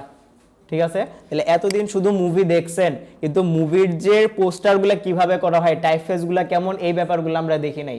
আজকে থেকে যেটা করব, মুভি দেখেন, সিরিজ দেখেন, কোনো সমস্যা নাই, যেহেতু আমরা ডিজাইনার, আমাদের মাইন্ডসেটটাও হইতে হবে ওই ডিজাইন কেন্দ্রিক, যে এই মুভিটা দেখলাম, এই মুভির পোস্টারটা কেমন, এই মুভির টিজারটা কেমন হয়েছে, ট্রেইলারটা কেমন হয়েছে, ডিজাইনগুলো কেমন হয়েছে, টাইপফেসগুলো কেমন হয়েছে, এই ব্যাপারগুলো এখন আমাদের নজরে নিয়ে আসতে হবে। বুঝতে পারছি? তাহলে এখানে এতগুলা পোস্টার দেখাইলাম এটা বোঝানোর জন্য যে ফ্যান্সির নির্দিষ্ট কোনো কি হয় না, টাইপ হয় না। কারণ ওই যে একটু আগে দেখলাম দা নান, দা নানের যে লেখাটা ওইটাও একটা ফ্যান্সি টাইপ, আইসেজ ওইটাও একটা fancy type, pirates of the Caribbean ওইটাও একটা ফ্যান্সি টাইপ। সো ফ্যান্সি টাইপফেসটা ডিপেন্ড করতেছে তার পুরো স্টোরির উপরে। আমার যে স্টোরি থাকবে ওই স্টোরির উপরে বেস করে আমার ফ্যান্সি টাইপফেসটা ডিজাইন করা হবে। এবং একই সাথে এটা সাধারণত বিভিন্ন প্যাকেজিং যে ডিজাইনগুলো থাকে, প্যাকেজ ডিজাইন, ওই প্যাকেজ ডিজাইনে আমরা ফ্যান্সি টাইপফেসগুলো ইউজ করতে পারি। এতটুকু পর্যন্ত কারো কোনো প্রশ্ন আছে কিনা? বিভিন্ন ধরনের টাইপফেস নিয়ে আমরা কথাবার্তা বললাম, আছে? প্রশ্ন নেই। যদি প্রশ্ন না থাকে, দেখেন এই যে জিনিসগুলো ক্লাসে ডিসকাশন করা হচ্ছে এগুলো কিন্তু খুবই বেসিক, এগুলো খুবই বেসিক জিনিস। ঠিক আছে, এগুলার উপরে বেস করে আপনাদেরকে আরও রিসার্চ করতে হবে। কারণ ওই রিসার্চ যদি আমরা না করি, কিছু জিনিস আছে দেখবেন যে মডার্ন ট্রেন্ড বা মডার্ন ট্রেন্ড বলি আমরা, মডার্ন ডিজাইন ট্রেন্ড বলি, এই মডার্ন ডিজাইন ট্রেন্ডগুলো আমরা কখনোই জানতে পারবো না যদি না আমরা রিসার্চ করি। মনে করেন আপনি গত 2 সপ্তাহ যাবৎ ফেসবুক চালান নাই, এখন আজকে আপনি ফেসবুকে ঢুকছেন, ফেসবুকে ঢুকে গত 3 দিন 4 দিন 5 দিনে যে সকল নিউজ বা নিউজ বাদ দেন, ধরেন যে সকল মিমসগুলো ভাইরাল হয়েছে বা যে সকল হচ্ছে ফানি জিনিসগুলো ভাইরাল হয়েছে, ওইগুলোকে আপনি রিলেট করতে পারবেন? রিলেট করতে পারবেন না। বাট আপনি রিলেট করতে পারতেন যদি আপনি কন্টিনিউয়াসলি অনলাইনের জগতে থাকতেন, কন্টিনিউয়াস যদি অ্যাক্টিভ থাকতেন, তখন আমরা সেগুলোকে রিলেট করতে পারতাম। সিমিলারভাবে ডিজাইনের ক্ষেত্রেও ডিজাইন ট্রেন্ড প্রতি বছর বছর আপডেট হয়, ডিজাইন ট্রেন্ড চেঞ্জ হয়। যেমন সামনে 2026 আসতেছে এবং এটা নিয়ে যারা বড় বড় ডিজাইনার আছে তারা বিভিন্ন আর্টিকেল, বিভিন্ন ভিডিও পাবলিশ করছে যে 2026-এ কোন ধরনের ডিজাইনগুলোর ডিমান্ড বেশি বা 2026-এ কোন ধরনের ডিজাইনগুলো বেশি চলবে। সো এই ট্রেন্ডগুলো সম্পর্কে আমাদেরকে ফলো করতে হবে, এই ট্রেন্ডগুলো জানতে হবে। যদি না জানি তখন যেটা হবে, আমরা ডিজাইন করবো ঠিকই, আমাদের ডিজাইনটা ট্রেন্ডি ডিজাইন হবে না, মডার্ন ডিজাইন হবে না, ব্যাকডেটেড ডিজাইন হবে। এবং ব্যাকডেটেড ডিজাইন হলে তখন আমাদের পোর্টফোলিও তে কোনো দাম থাকবে না। বুঝতে পারছি? সো শুধুমাত্র এই প্রেজেন্টেশনের উপরে বা এই ক্লাসের উপরে বেস করে না থেকে আপনাদেরকে রিসার্চ করতে হবে, কি রিসার্চ করবেন, কেমনে করবেন, কিভাবে করবেন, এই ব্যাপারটা আমি বলে দিব আপনাদেরকে। এবার আসি anatomy of typography. Anatomy of typography similar লাগতেছে, ধরেন আমরা যদি বলি অ্যানাটমি অফ হিউম্যান বডি, এর মানে কি? যে মানব দেহের ভিতরে যা যা জিনিস আছে এগুলোর প্রত্যেকটার আলাদা আলাদা নাম এবং আলাদা আলাদা কাজ। তাহলে টাইপোগ্রাফির ক্ষেত্রে এরকম আলাদা আলাদা অ্যানাটমি আছে। যেমন আমরা যদি সাধারণ মানুষ হিসেবে চিন্তা করি, আমাদের কাছে এটা হলো হাত, ডাক্তারের কাছে কিন্তু এটা হাত না, এটার আলাদা নাম আছে, এটার আলাদা নাম, এটার আলাদা নাম। এবার এই আঙ্গুলগুলোর মধ্যে উপরের অংশের একটা নাম, নিচের অংশের একটা নাম, তাই না? সিমিলার ভাবে টাইপোগ্রাফির ক্ষেত্রে আমরা হয়তো দেখতেছি বাইরে থেকে টাইপোগ্রাফি, বাট এই টাইপোগ্রাফির ভিতরেও আরো বেশ কিছু জিনিস থাকে যেগুলোকে আমরা বলি অ্যানাটমি অফ টাইপোগ্রাফি। কি কি জিনিস থাকে? এখন দেখতে অনেক জটিল লাগতেছে না জিনিসটাকে ইজি করে দিই, চলেন। মনে করেন আমি এখানে একটা লেখা লিখলাম, এবার এই লেখাটা দেখেন একটা লাইনের উপরে দাঁড়ায় আছে না, এই লাইনটাকে আমরা কি বলি? Base line. তাহলে এই যে দেখেন লেখাটা যে লাইনের উপরে দাঁড়ায় আছে ওই লাইনটাকে কি বলতেছি? Base line. এবার এই বেজ লাইনের নিচে এই যে একটা লেখার মেইন পার্ট বা একটা লেখাকে যেভাবে আইডেন্টিফাই করা যায় যেটা দেখে, যেমন এই যে পি এর মেইন জিনিস হলো এইটা, জি এর মেইন জিনিস হলো এইটা, আর এর মেইন জিনিস এইটা। সো লেখার যে মেইন অংশগুলা, মেইন পার্টগুলা, এই মেইন পার্টটাকে আমরা বলতেছি হইলো স্টিম বলতেছি। এবার আসি নিচের দিকে, বেজ লাইনের নিচে দেখেন যে একটা অপশন আছে, এই যে ওয়াই এর নিচ দিয়ে একটা লেজ বের হয়ে আসছে, তাহলে এই লেজটাকে টেইলি বলতেছি। আচ্ছা, ওই যে লেখার মাঝখানে এক্সট্রা স্ট্রোককে কি বলতেছি? সেরিফ বলতেছি। জি এর মাঝখানে একটু ঘোরানো আছে, তাহলে এটা কি এই টাইপের লেখা যেখানে থাকবে এগুলোকে কি বলা হবে? লুপ। এই টাইপের মানে মাঝখানে একটু বোলের মতো আছে, এটাকে আমরা বলতেছি বোল। আমরা ইয়া পড়ছিলাম না ওপেন পাথ, ক্লোজ পাথ, তাহলে এখানে দেখেন এই যে ও, এটা কি কাউন্টার? ক্লোজ কাউন্টার, কারণ এখানে কি আছে? এটা ক্লোজ করা, কিন্তু এটা কি ক্লোজ না ওপেন? এজন্য এটার নাম ওপেন কাউন্টার। এইবার আরেকটা জিনিস দেখেন, এই যে স্ট্রোকটা যে লাইন পর্যন্ত আসছে, টেইলটা যে লাইন পর্যন্ত আসছে, সেরিফটা যে লাইন পর্যন্ত আসছে, বা বোল বলি, লুপ বলি, এই যে লাইন পর্যন্ত আসছে ওই লাইনগুলোকে আমরা বলতেছি ডিসেন্ডার লাইন। এগুলাকে কি বলি? Descender line. আর এই যে মাঝখানের যে অংশগুলো, টেইল মানে ডিসেন্ডার থেকে বা বেজ লাইন থেকে ডিসেন্ডার লাইনের মাঝখানের অংশগুলোকে আমরা বলতেছি হলো ডিসেন্ডার। সিমিলার ভাবে এইচ এর উপরেও কিছু অংশ আছে, টি এর উপরেও কিছু অংশ আছে, তাহলে উপরের পার্টগুলোকে আমরা বলতেছি হচ্ছে এক্সেন্ডার, আর ওইটা যে লাইন পর্যন্ত আছে ওই লাইনের নাম এক্সেন্ডার লাইন। এবার এটা কিসের মতো? কানের মতো, এজন্য এটার নাম। তাহলে এরকম সেম জিনিস এখানেও আছে না, তাহলে এটাও ইয়ার হবে কিনা? এইরকম এটাও ইয়ার হবে কিনা? আচ্ছা, আর্ম মানে হচ্ছে বাহু, যে একটা লেখার মেইন পার্ট যেটা থাকে বা বাহুর মতো যে পার্টটা থাকে এটাকে আমরা বলতেছি আর্ম। এই হচ্ছে মোটামুটি ব্যাপার স্যাপার, খুব বেশি কঠিন যে এরকম কিছু না। এখন এটা নিয়ে রিসার্চ করব কেমনে? রিসার্চ করার জন্য ধরেন আপনি অনলাইনে আসেন, এসে আপনি সার্চ করেন যে অ্যানাটমি অফ টাইপোগ্রাফি, লিখলাম। লেখার পরে এখানে বেশ কিছু আর্টিকেল আছে, আমরা এই আর্টিকেলগুলো পড়বো। অ্যানাটমি অফ টাইপোগ্রাফি জিনিসটা কি, এটা দিয়ে কি করে, এটার ব্যবহার কোথাও হয়। হ্যাঁ, আমি এভাবে বলতে পারি আমরা গ্রাফিক ডিজাইনার, তাহলে আমি সার্চ করব anatomy of typography in graphic design. তাহলে গ্রাফিক ডিজাইন রিলেটেড যে ধরনের আমার টার্মগুলো জানা দরকার ওই ধরনের ভিডিও আমার কাছে আসবে, ওই ধরনের আর্টিকেল আমার কাছে আসবে। আমরা মনে করি এখান থেকে 2টা 3টা 4টা আর্টিকেল পড়লেই আমার শেষ, কিন্তু দেখেন এটা মাত্র প্রথম পেজ, এরকম পেজ আরো কয়টা আছে? তাহলে আপনি যদি প্রথম 2-3টা আর্টিকেল পড়েই মনে করেন আমি সব জেনে গেছি, তাহলে এটা কি বুদ্ধিমানের কাজ? বলেন তো, এটা কি রিসার্চ বলে? 2টা 3টা পড়ে বললাম যে রিসার্চ করে ফেলছি, এটা রিসার্চ হইলো? এটা রিসার্চ হবে না। সো যখন কোনো টপিক নিয়ে আমরা সার্চ করব ওই রিলেটেড যতগুলো আর্টিকেল আছে চেষ্টা করব সবগুলো পড়ার, ভিডিও যেগুলো আছে সবগুলো ভিডিও দেখার। আমরা মোর অর লেস দেখবেন যে সবগুলো ভিডিও সেম, কোনো ভিডিওতে হয়তো একটা টপিক বেশি বুঝাচ্ছে, কোনো ভিডিওতে হয়তো একটা টপিক কম বুঝাচ্ছে, বাট মোর অর লেস সবগুলো ভিডিও সেমই। সো আমরা তাও কেন দেখতেছি সবগুলো ভিডিও বা সবগুলো আর্টিকেল কেন পড়তেছি? ওই যে এক লাইন হয়তো কোনো আর্টিকেলে বেশি দিছে, এক লাইন হয়তো কোনো আর্টিকেলে কম দিছে, কোনো একটা ইনফরমেশন হয়তো একটা আর্টিকেলে দিয়ে দিছে, কোন আর্টিকেলে দিছে সেটা কি আমরা জানি? এই জন্য আমরা সবগুলা পড়বো, সো দ্যাট আমাদের নলেজটা যাতে এনহ্যান্স হয়। এরপরে আসি কার্নিং, ট্র্যাকিং, লেডিং। মনে আছে এগুলা না খেয়ে ফেলছেন? মনে আছে? যদি মনে থাকে তাহলে চলেন ধরি।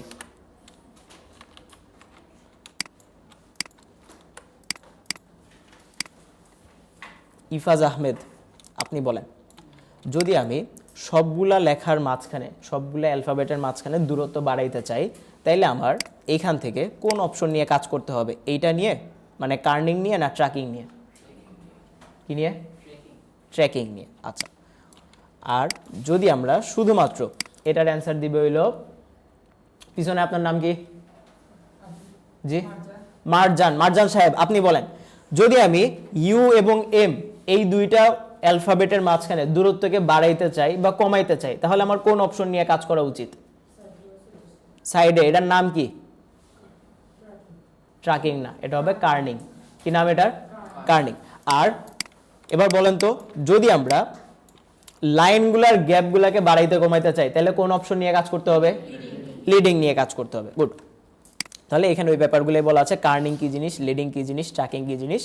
এবার এই যে লিডিং আমরা কতটুকু দিব, এই লিডিং এর বেশ কিছু জিনিস আমাদেরকে বুঝতে হবে। লিডিং বা লাইন হাইট 3 ধরনের হয়, 3 টাইপসের। প্রথম টাইপটাকে আমরা বলতেছি অটো লাইন হাইট, দ্বিতীয়টাকে আমরা বলি স্ট্যান্ডার্ড লাইন হাইট, 3 নম্বরটাকে আমরা বলতেছি golden line height. Auto line height কি? যখন আমাদের লাইনের সংখ্যা কম থাকবে, তখন দেখেন এখানে লিডিং এর পাশে অ্যারো চিহ্নতে দেওয়া আছে অটো, তার মানে আমাদের অটো দিলেই কাজ হয়ে যাচ্ছে, আর পরিবর্তন করতে হচ্ছে না। কিন্তু যদি আমাদের লেখার পরিমাণ তুলনামূলক একটু বেশি থাকে, এখানে লেখার পরিমাণ একটু বেশি না, তাহলে এখানে আমরা আর অটো দেই না, এখানে আমরা ফন্ট সাইজের সাথে কিছু মানকে গুণ করি। ফন্ট সাইজের সাথে কত কত গুণ করি? আমরা ফন্ট সাইজের সাথে গুণ করি 1.3, 1.4, 1.5। দেখাই আমি। অটো লাইন হাইট, যখন আমাদের লাইন সংখ্যা 2 থেকে 4 লাইন থাকবে, তখন আমরা অটো লাইন হাইট এই অপশনটা ইউজ করতে পারি। কিন্তু যদি আমাদের লাইনের সংখ্যা কত হয়, 2 থেকে 5 হয় বা 4 থেকে 8 হয়, 8 থেকে 15 হয়, এই ধরনের যদি লাইন হয় বা লেখার পরিমাণ যদি বড় হয়, তখন আমরা ফন্ট সাইজের সাথে 1.4, 1.5, 1.6 বা 1.3 থেকে 1.6 পর্যন্ত এই মানগুলোকে আমরা গুণ করতে পারি। এখন এখানে আরেকটা প্রবলেম বা একটা প্রশ্ন চলে আসে, স্যার তাহলে কি যখন যেখানে এরকম লেখা দেখবো আমরা কি তাহলে লাইন গুনবো, যে 15টা লাইন থাকলে আমরা তাহলে 1.6 দিব, 8টা লাইন থাকলে 1.5 দিব, কি বসে বসে লাইন গুনবো? তাইলে না, আমরা লাইনগুলোকে গুনবো না, আমাদেরকে একটা আইডিয়া করে নিতে হবে যে আচ্ছা এখানে লেখার পরিমাণ বেশি, তাহলে এখানে 1.4 থেকে 1.6 এর মধ্যে কোন মানটা বসাইলে এখানে লেখাটা দেখতে ভালো লাগবে। এবার চলেন আমরা বসায় দেখি। ধরেন এটার ক্ষেত্রে আমি বসাইলাম 10 ইন্টু 1.4, লেখাগুলো মোটামুটি ঠিক আছে, চলে। একটু বড় করি বক্সটা,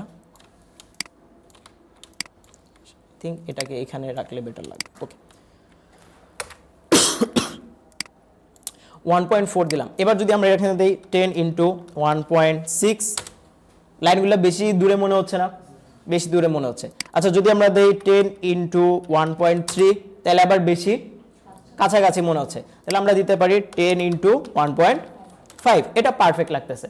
তাহলে এই যে পারফেক্ট লাগলো, এটা কি শুরুতেই পারফেক্ট লাগছে না অ্যাপ্লাই করে করে দেখা লাগছে? অ্যাপ্লাই করে করে দেখতে হবে তাহলে যে কোন মানটা দিলে আমাদের এখানে ভালো লাগবে। বুঝতে পারছেন? এজন্য এটা ফিক্সড মান না। আরেকটা হয়, সেটাকে আমরা বলি golden line height. Golden line height বলতে বোঝায় যখন আমাদের লেখা লার্জ প্যারাগ্রাফ, অনেকগুলো লেখা হবে। ধরেন একটা স্টোরি বুক, একটা গল্পের বই, একটা গল্পের বইতে কি এরকম 10-15টা লাইন থাকে, অনেকগুলা লাইন থাকে। সো যখন অনেকগুলা লাইন থাকে তখন আমরা ফন্ট সাইজের সাথে 10 ইন্টু 618 এটা গুণ করি, এই মানটা। ফন্টের সাইজ কত? 10, তাহলে 10 ইন্টু 1.618, এই মানটা গুণ করার পরে যে মানটা বের হবে ওইটা হচ্ছে আমার লার্জ প্যারাগ্রাফের জন্য, বা যেখানে লেখার পরিমাণ অনেক বেশি থাকবে ওই জায়গাতে আমরা এই লাইন হাইটটা ইউজ করতে পারি। লাস্টলি আরও কিছু জিনিস আছে, থ্যাংক ইউ, এখানেই শেষ না। দেখেন এই যে একটু আগে আপনাদেরকে বলছি না রিসার্চ করতে হবে, এবার চলেন কেন রিসার্চ করতে হবে এই ব্যাপারটা আমরা একটু বোঝার চেষ্টা করি। ধরেন আমার এখানে কি ব্যাপার, প্রেজেন্টেশনে আসে এই জায়গাতে, আচ্ছা আসে, স্ক্রিপ্ট, মোনোস্পেস্ট, স্ল্যাব সেরিফ, এই জায়গাতে আসি। এখানে টাইপ ফেজের অনেক ধরনের ক্যাটাগরি বলা আছে না? বলা আছে। এখন আমি যদি এখানে এসে বলি যে ধরেন আমি রিসার্চ করব টাইপ ফেজ কত ধরনের হয় এটা নিয়ে, আমি বললাম যে টাইপস অফ টাইপ ফেজ, কি বলছে, serif, sans serif, script, display, মোনোস্পেসড। ডিসপ্লের আরেকটা নাম যে ডেকোরেটিভ, এটা আমি জানতে পারলাম, কিন্তু এই যে ডিসপ্লের আরেক নাম যে ডেকোরেটিভ, এটা কিন্তু এখানে ছিল, প্রেজেন্টেশনে ছিল না। তাহলে আমরা যদি শুধুমাত্র প্রেজেন্টেশনের উপরে বেস করে বসে থাকি, তাহলে এই একই নামের যে আরো কিছু থাকতে পারে এটা জানতে পারবো না। আচ্ছা চলেন আরো কিছু রিসার্চ করে দেখাই।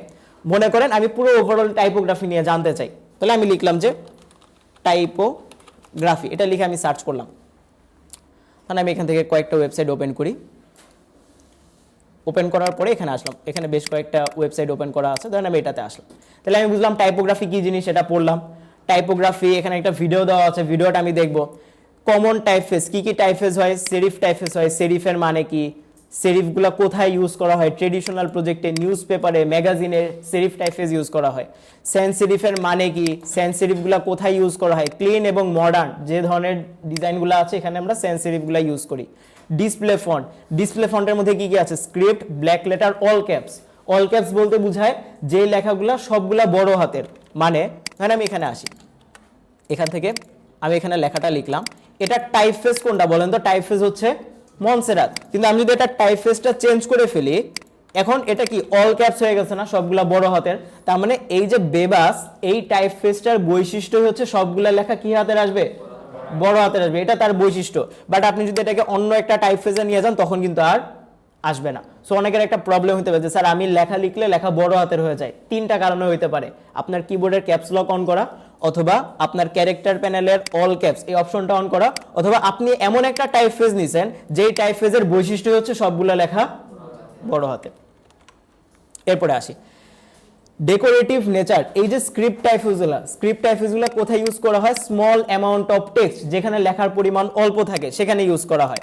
আচ্ছা, চুজিং এ ফন্ট, একটা ডিজাইন করার সময় আমরা কোন কোন ফন্টগুলোকে চুজ করব, কোন কোন ফন্টগুলো আমাদের নেওয়া উচিত, এটাকে আমরা বলি ফন্ট পেয়ারিং বা ফন্ট কম্বিনেশন। আসবো আমরা নিশ্চয় আস্তে আস্তে। ধরেন কি বলছে, in a way fonts have their own language, প্রত্যেকটা ফন্টের আলাদা আলাদা ভাষা আছে। কারণ ভাষা যদি নাই থাকতো, এই কুংফু পান্ডার ডিজাইনে আমি যদি এরকম একটা টাইপফেস ইউজ করতাম, এটা কি যাইতো, এটা যাইতো না। তার মানে অবশ্যই প্রত্যেকটা টাইপফেসের আলাদা আলাদা ভাষা আছে, এবং প্রত্যেকটা ডিজাইনের সাথে আমার এই ভাষাটাকে কানেক্ট করে, ল্যাঙ্গুয়েজকে কানেক্ট করে আমাদের টাইপফেসগুলো ব্যবহার করতে হয়। আচ্ছা, they can come across casual or neutral, exotic or graphic, that's why it is important think about your message, যে আমি কোন ধরনের মেসেজ আমার ডিজাইনের মাধ্যমে দিতে চাই, ওই মেসেজের উপরে ভিত্তি করে তখন আমাদের টাইপফেসটা চুজ করতে হবে, যে আমি সেরিফ নিব, সেন্স সেরিফ নিব, ডিসপ্লে টাইপফেস নিব, না ডেকোরেটিভ নিব, কেমন টাইপের আমি নিতে চাচ্ছি। নিচের দিকে আরেকটা অপশন আছে ফন্টস টু অ্যাভয়েড, কিছু ফন্ট আছে ওইগুলোকে অ্যাভয়েড করতে হবে। আমি যদি রিসার্চ না করতাম, আমি যদি গুগল না করে এরকম আর্টিকেল না পড়তাম, আমি জানতাম না যে এরকম কিছু ফন্ট আছে যেগুলোকে অ্যাভয়েড করতে হয়। আমি যদি শুধুমাত্র প্রেজেন্টেশনের উপরে বেস করে থাকতাম, তাহলে আমি বুঝতাম যে কিছু ফন্ট আছে ওগুলো অ্যাভয়েড করতে হয়, রিসার্চ না করলে জানতে পারতাম না। তাহলে কিছু ফন্ট আছে ওইগুলোকে আমরা অ্যাভয়েড করব। কি কি font, extra baggage, Comic Sans, Curlz, এই টাইপের যে ফন্টগুলো আছে এগুলোকে আমরা অলওয়েজ অ্যাভয়েড করব। কেন? দুইটা কারণে। এই ফন্টের মধ্যে কোনো সমস্যা নেই, এমন না যে এই ফন্ট যারা বানাইছে তারা খারাপ, বা ফন্ট যারা বানাইছে তাদের সাথে আপনাদের বাপের শত্রুতা আছে বা আমার বাপের শত্রুতা আছে যার কারণে ইউজ করতে না করতেছি। ব্যাপারটা দুইটা কারণ, একটা হচ্ছে ওভার ইউজড, ইউজ করতে করতে করতে করতে ওভার ইউজ হয়ে গেছে, আরেকটা হচ্ছে আউটডেটেড। আউটডেটেড মানে তো আমরা বুঝি যে এটা এখন মানে ব্যাকডেটেড হয়ে গেছে, মডার্ন আর নাই, এজন্য এই ফন্টগুলো আমরা ইউজ করি না। আপনি একটু থিঙ্ক করেন, একটু চিন্তা করেন, মনে করেন আপনি এরকম একটা লেখা লিখলেন, এই লেখাতে যদি আপনি এই ধরনের ফন্ট দেন তাহলে এটা কেমন লাগবে দেখতে? ভালো লাগবে? অবভিয়াসলি ভালো লাগবে না। সো কিছু ফন্ট আছে এগুলোকে আমরা অলওয়েজ অ্যাভয়েড করব।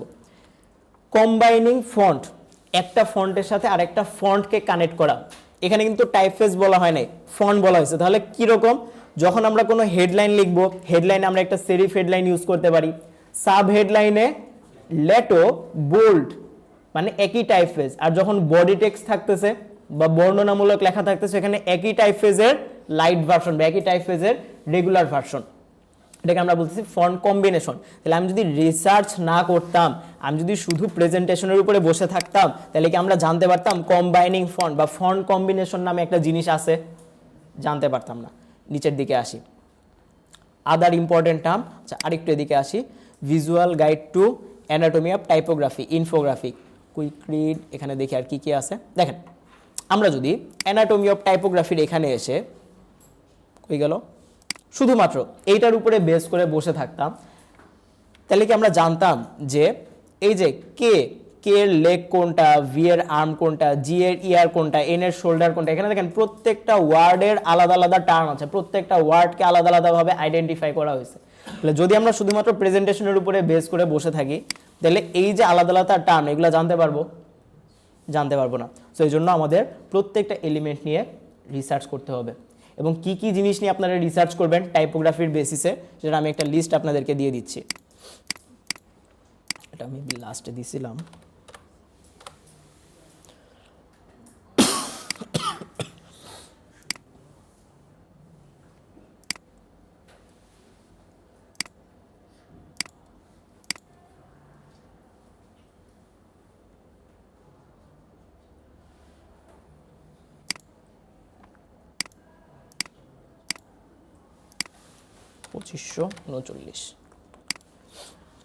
একটা ছবি আপনাদেরকে দিয়ে দিয়েছি, এখানে কিছু শব্দ আছে, এগুলো নিয়ে আমরা রিসার্চ করব। কি কি?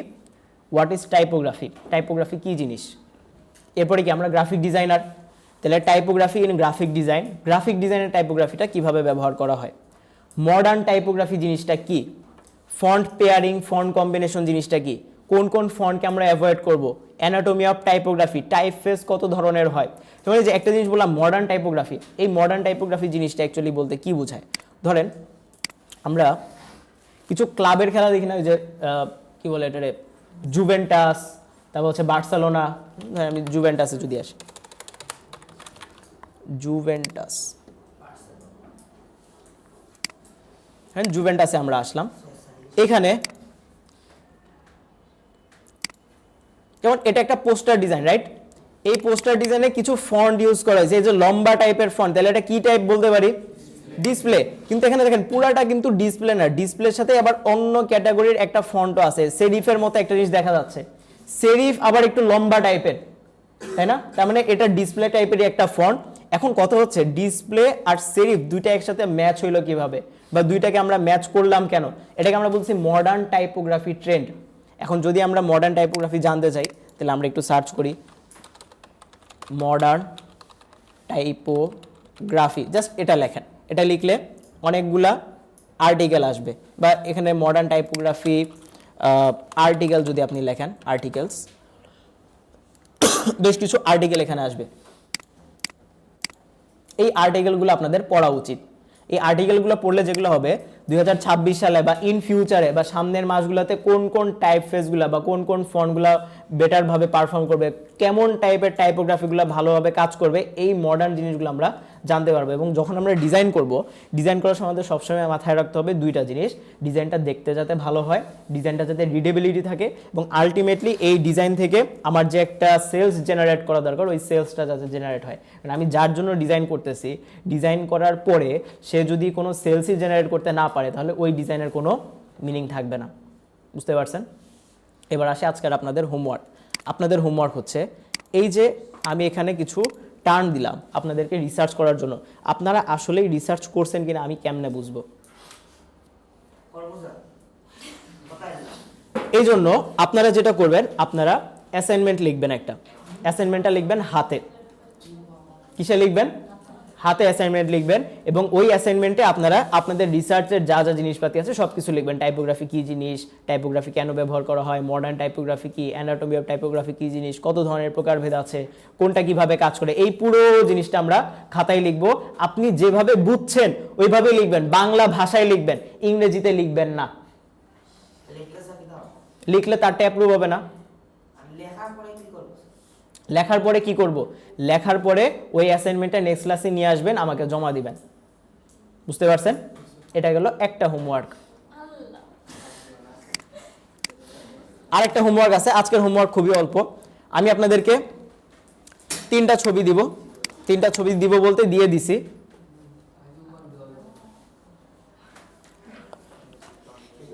দেখেন এখানে 3টা ছবি দেওয়া আছে, একটা ম্যাগাজিনের ছবি, সরি একটা নিউজ পেপারের ছবি, একটা হইলো ম্যাগাজিনের ছবি, আরেকটা হচ্ছে আরেকটাও নিউজ পেপারের ছবি। এখন এখানে আমরা এগুলা কেন করতেছি, করার কারণ হচ্ছে একটা নিউজ পেপারে কত ধরনের ফন্ট থাকে, হেডলাইনে কোন ধরনের ফন্ট ব্যবহার করা হয়, সাব হেডলাইনের ফন্টের সাইজটা কত হবে, বডি টেক্সটে কোন ধরনের টাইপফেসগুলো ইউজ করা হয়, এই ব্যাপারটা বোঝার জন্য ফন্ট পেয়ারিং, ফন্ট কম্বিনেশন, আবার ম্যাগাজিনে কোন ধরনের টাইপফেস ইউজ করা হয়, ম্যাগাজিনের বডি টেক্সটটা কীরকম থাকবে, সাব হেডলাইনটা কীরকম থাকবে, এই ব্যাপারটা বোঝার জন্য আমরা এই কাজগুলো করতেছি। সো আপনাদেরকে 3টা ছবি দিয়েছি, একটা, 2টা, 3টা, এই 3টা ডিজাইন হুবহু ট্রেসিং করে নিয়ে আসবেন এবং এখানে লেখা আছে না ফটো হেয়ার, এখানে যে কোনো ছবি আপনারা বসিয়ে নিয়ে আসবেন এবং এই লেখাগুলো তো অবভিয়াসলি লিখতেই হবে, বুঝতে পারছেন? না সেম লিখতে হবে না, এই বডি টেক্সটের জায়গাতে লরেম ইপসাম লিখবেন, শুধু হেডলাইনগুলো সেম থাকবে। এই যে হেডলাইন যেগুলো আছে, হেডলাইনগুলো সিমিলার থাকবে, হেডলাইনগুলো সিমিলার থাকবে, এইগুলা লরেম ইপসাম থাকবে। পিকচার যে কোনো পিকচার, যে কোনো পিকচার ইউজ করতে পারবেন, কোনো সমস্যা নেই। এখানে তো আর বডি টেক্সট নাই, এখানে হেডলাইন আছে, সো এখানে লেখা যেভাবে আছে ওইভাবেই এখানে হেডলাইনগুলো সেম হইতে হবে, হেডলাইনগুলো সেম হইতে হবে, হেডলাইনগুলো সেম হইতে হবে। বডি টেক্সট লরেম ইপসাম রাখেন, কোনো সমস্যা নাই। জি স্যার, দাঁড়ান, কি বললেন তাসিন? ট্রেসিং মানে বুঝেন, এই যে হুবহু যেভাবে আছে ওইভাবে। পিকচারগুলা বললাম তো যে কোনো ছবি ইউজ করতে হবে, যে কোনো ছবি ইউজ করতে পারবেন। আপনার কি ভুলে গেছেন? ফন্ট, ফন্ট ম্যাচ করবেন 90% যাতে কাছাকাছি হয়, ঠিক আছে? এবং এজন্যই ফন্টের ক্লাসটা না দেখবেন যে এটা কি সেরিফ টাইপফেস না সেন্স সেরিফ টাইপফেস, এবার যে টাইপফেসটা হয় ওই টাইপফেস এখানে ইউজ করবেন। অ্যাজ ইট ইজ, ঠিক আছে, অ্যাজ ইট ইজ। কোনটা? স্ক্যানার, যে কোনো একটা ছবি এনে বসাই দিবেন, পিএনজি। আর কি প্রশ্ন আছে? ইনস্টল করা যায়, ওগুলো দেখাবো, আছে এসলাসে আছে, দেখাবো। করেন, করতে থাকেন, মর্ম বোঝেন। আগেই যদি দিয়ে দেই তাহলে তো সুখে থাকলে তো ভূতে গিলাবে, বুঝবেন তো না। আরেকটু দোকান, আরেকটা ক্লাস দোকান, তারপরে আমি দেখাই দিব না, ঠিক আছে? তো আপনাদের হোমওয়ার্ক হচ্ছে 4টা, 3টা ডিজাইন করবেন ট্রেসিং অ্যাজ ইট ইজ হুবহু। এটা কি এটাতে, এটার পিছনে, এটা এটা না, এটা হচ্ছে আপনার মেইন জিনিস। এইটা, এটা গুগল ড্রাইভে দেখতেছি, দেখে এটা প্রিভিউ দেখাচ্ছে। পিকচারের উপরে, জি পিকচারের উপরে লেখাগুলো বসবে, ঠিক আছে? হোমওয়ার্ক তাহলে কয়টা? 4টা, 3টা ছবি বা 3টা ডিজাইন হচ্ছে ট্রেসিং, আর অ্যাসাইনমেন্ট হাতে লিখে খাতায় লিখে নিয়ে আসবেন, বাংলায় লিখবেন, বুঝতে পারছেন? ইংলিশে লেখার কোনো দরকার নাই, রিসার্চ করেন ইংলিশে, আপনি ইংলিশে রিসার্চ করে যা বুঝছেন ওই বোঝাটাই আপনি বাংলায় লিখে নিয়ে আসেন, ঠিক আছে? এর চেয়ে আর কি সহজ করতাম বলেন? বলেন, আর কারো কোনো প্রশ্ন আছে? জি স্যার।